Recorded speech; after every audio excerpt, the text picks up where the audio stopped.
Hey everyone, my name is Cheryl Castillo-Pope and I am the broker here at House Guide Realty. Today I'm going to be talking to you about home buying, and I'm going to be telling you the quick and easy steps of home buying. So you're going to want to be pre-approved, and you're going to want to be pre-approved because your approval amount may be for a lot higher than what you want your monthly note to be. When shopping for a home, your notes are going to be different because your notes are going to contain a lot of different variables, such as the price that you get financing for, how much you're putting down, what your interest rate is on the home, and then if you have property taxes escrowed and your property insurance escrowed, those things are going to be the different variables that's going to determine how much your monthly note is going to be. Now, if you're talking to the lender from the beginning, you're going to be able to know exactly what you're able to afford and a pretty good idea of what your monthly notes are going to be. Me working with lenders all the time and being able to show my clients homes and being able to see them close and seeing different transactions over the time, I could pretty much ballpark guess what my client monthly note is going to be. I don't like to go look at the home and show them a home and get them discouraged and they're blaming me. I don't want that blame at all. Or have a buyer that have buyer remorse and be like, hey, this, I'm approved for this home, but it's way outside my note, the price that I want to pay. So I don't want that to happen. That's why I always recommend the buyer get the pre-approval. I have a list of lenders. What I do, I usually interview you, see what your criteria is, and then I send you about 3 to 4 lenders that I know that have handled that, or I have interviewed and talked with throughout the time frame of the year to make sure that they can handle a file that fits your scenario. Some lenders are with banks, some lenders are brokers that can shop around for your scenario and they can make sure that they fit your whole scenario to the loan. When getting a home loan, it's a whole different ballpark because there's different things that's going to come into play when determining your loan. So basically, I like to always say that the bank is giving you a loan and they're using your property as collateral. So when they give you the loan, they're looking at what debts do you have? What finances are you obligated towards? Are you already paying notes on something else? Do you pay a car note? Do you owe child support? Are you owing student loans? Stuff like that. Those are your debts. So those things will come into play when determining your loan. Then they take the house or the property that you're getting, and that's going to be used as collateral. Is a collateral, that collateral is held right here. Is that collateral good enough to back them up? So in case they default on the payments that they're promising, can I use that collateral that's in my hand, like that collateral that we're holding here, and be able to get our money back that we lent? So that's how I like to say your loan is determined. So don't just go out there and say, oh, I could afford this. No, make sure that all those variables are checked before getting the loan.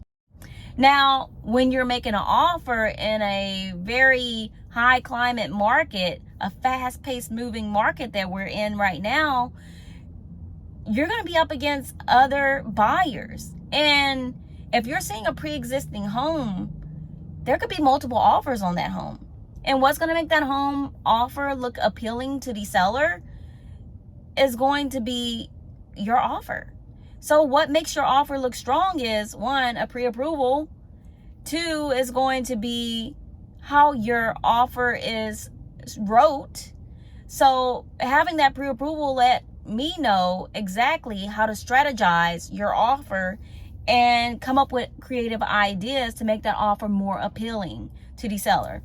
So those are just a few things on why you definitely need that pre-approval. You don't want to go in blindsided because it could turn scary. And I don't want to have that happen to anyone. So the first thing is know what you're approved for. Even when I'm shopping for a car or vehicle, I always get pre-approved first. And I already know what I'm going in when I have my pre-approval. I already know what price range cars I can shop for, what my monthly notes are going to look like. And I just walk on the car lot. I don't like to be hassled, you know? So I walk on a car lot or I look online and I'll know exactly what I'm going to be shopping for. So that's the same thing with a house. If you're already pre-approved, you're going to already know what your notes are going to look like. You're already going to know that you're able to be comfortable in making an offer, and you won't waste a day and time on making that offer. You'll have more chances of winning that home that you have. Also, like if you're going for new home sales, you already will know what you're pre-approved for. You will be able to know how to negotiate on the home that you want and make sure that you're getting the right bang for your buck. So we already went over pre-approval. The next step is going to be shopping for your home, the fun part. I love taking my buyers out for home shopping because home shopping is just, it got its ups and downs, put it that way. I have clients that tell me they want one thing, and then once we're in the homes looking, I noticed like I'll throw like some little oddballs in there for us to look at as far as scenarios in homes. And I will notice that they'll like different things that they haven't told me about. And it's okay, because that's for me to be able to recognize when I'm helping them shop for a home. But the main thing, you want to make sure that the home flow exactly how it will make you feel. Like you're able to deal with that home if we're on lockdown, or if you got to be at home for a certain amount of days. You want to make sure that that home is going to flow and function the way that you want it to. You could always change finishes such as cosmetics and stuff like that.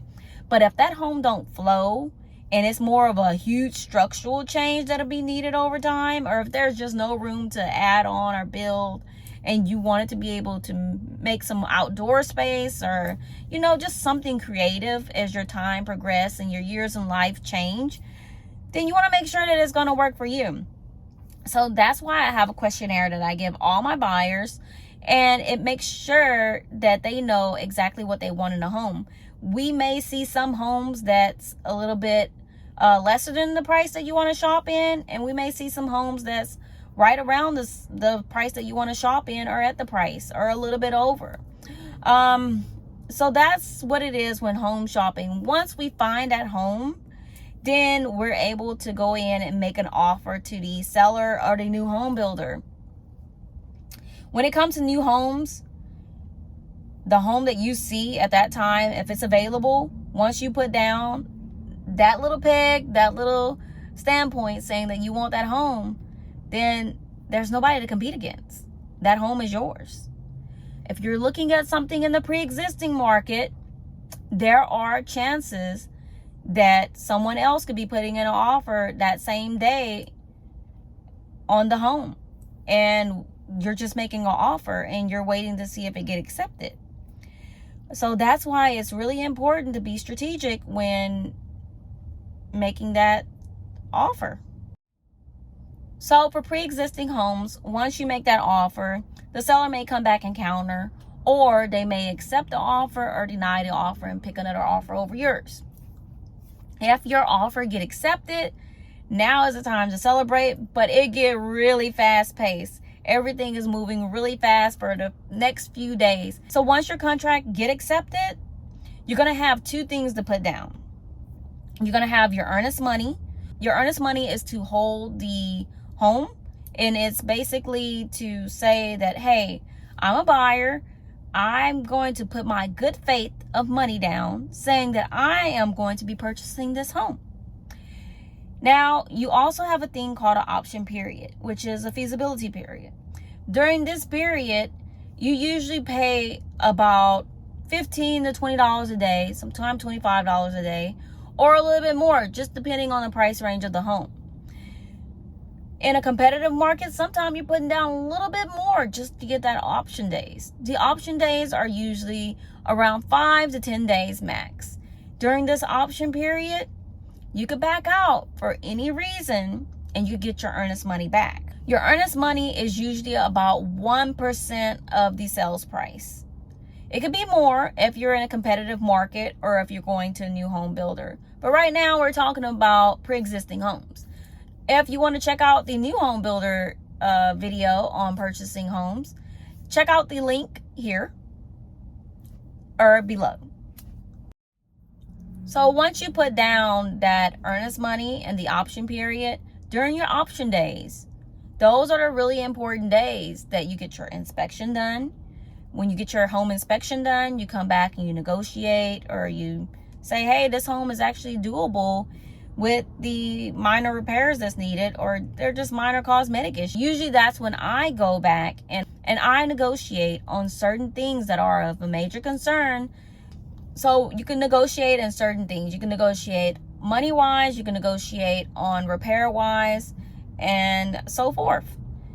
Once you are out of the option period, everything was good during the option period, you got everything taken care of, now is the time that you will get the home appraisal. The home appraisal is ordered through the lender.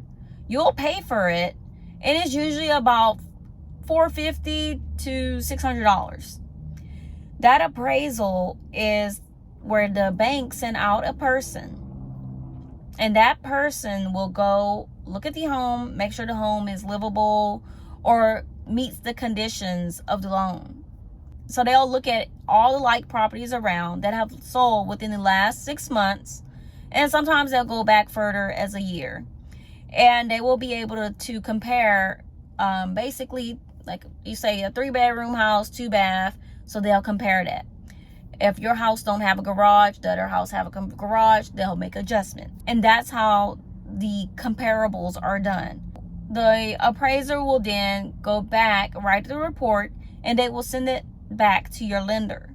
Your lender will notify you within a few days and let you know if the property has appraised at value, which is great, overvalue, which is awesome, or undervalue, which is quite scary, especially this day and time when things are moving so fast and everyone's like trying to hold on to just grasp things of our time changing so fast, of not that much inventory out there. So let's say if the home come back appraised overvalued, you should be happy. You don't pay more than what you're supposed to. You pay that contract price that you put in on the contract. You're not paying more for the home. You just got equity in the home already. It's come back at value, great. Move to the next step. If it come back below value, then you get with me. It goes more in depth than that, but I'm trying to get this a little bit brief. So that way you know the steps. So during this phase, you will probably need a home survey. The survey is the boundaries, the perimeter of the property, showing where the fence line is at, the setback of the property that you're buying, and it's going to show all kinds of little things on that survey. You also may choose to have other variables shown on your survey. Your survey is usually, if one is need to be ordered and one was not provided by the seller, then that survey is usually about $450. Surveys usually start about $350 and up. So the next step after the appraisal is you're going to shop for your home insurance. Shopping for your home insurance, usually what I do with my buyer, I get with them and I kind of create like a template and would send it out to many insurance companies to get good quotes on home insurance. Because your home insurance, if it's escrowed inside of your house note, is going to be inside your note if it's escrowed. And that will also determine your monthly payment. So if you're going to be comparing your home insurance policies, then you might want to make sure the price is good for the type of policy that you're getting. Your home insurance will have an effect on the price range of your note. So if you have a home insurance that's $1,200 a year, then that means your monthly note is going to have $100 in there monthly. So you're going to take your yearly home insurance price and you're going to divide it by 12, and that's what's going to be in your monthly note. So if you're quoted on your monthly note, there should be a line item that shows an estimate for home insurance. Once you know that accurate home insurance price, then that will give you a clearer idea on what your monthly note will be. Now, there are things, if you're in a flood area, if you're in a wind and hail area, those are extra home insurance policies that you need to make sure that you're getting applied onto your home insurance, because those are extra policies, and that's a lot more that's going to be added to your note. Once you have your home insurance picked out, then usually I get with you and I'll let you know exactly how to coordinate your home insurance, especially if it's going to be escrowed in your note. I make sure that you have that taken care of with your lender. If you're not going to have it escrowed, then we have another solution that we'll come across. But usually 9 times out of 10, it's going to be escrowed. If you don't have it escrowed, then, we go over that as well. But I'm trying to keep this video short and simple. So once you have your home insurance picked out, then we go to the next step. The next step is making sure that I'm following up with you, making sure you getting all those documents into the lender that underwriting may have asked for. And you probably should have been getting documents in a lot sooner than this, but I just make sure I check in with you. And I usually check in with you a lot sooner than this step, but it's just kind of letting you know, if you're watching this video, hey, did you get that document in? Hey, did you get that document in? But yeah, so that's that. You're usually really close to getting your next step of moving in your home. So then after you get your home insurance done, the appraisal have came back, you've done your home inspection. There may have been some repairs in the home inspection. Don't worry, we had that handled, right?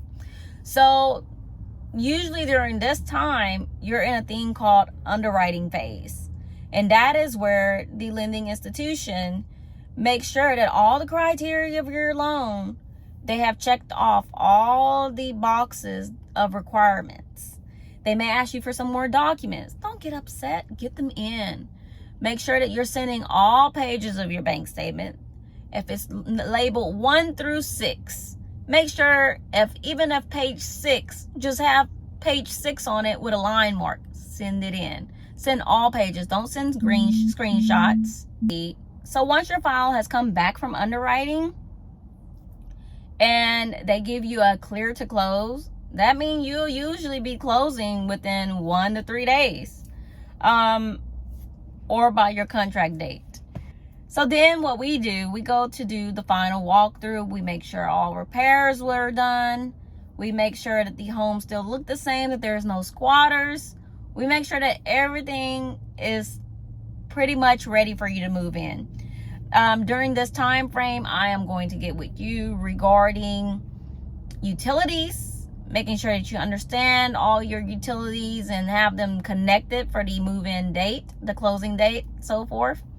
And then what we do is sign a paper showing that you've done your final walkthrough.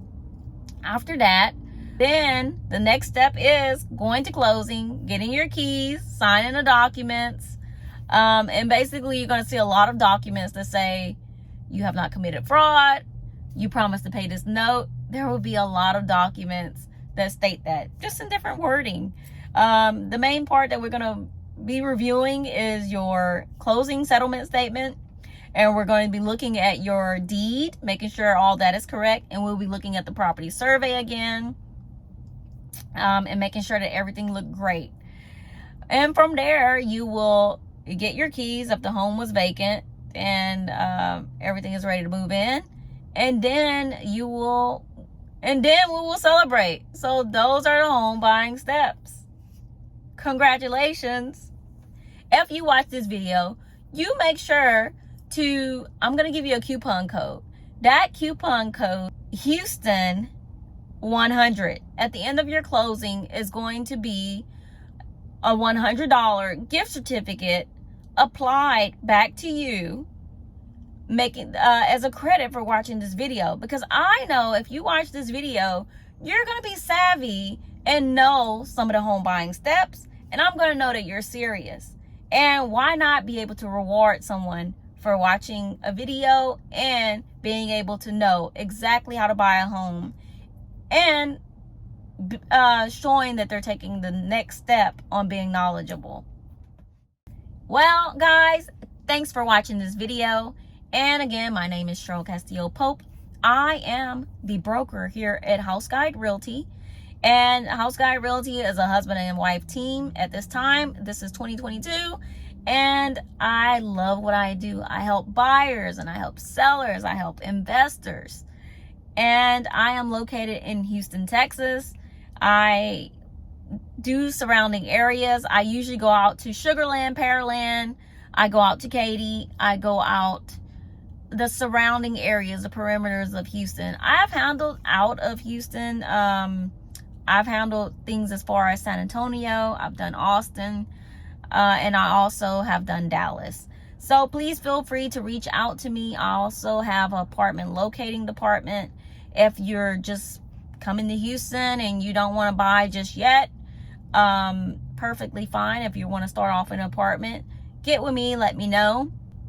I have had clients move from out of state, sight unseen properties, and come here. I'm very creative with how I make sure you see the property.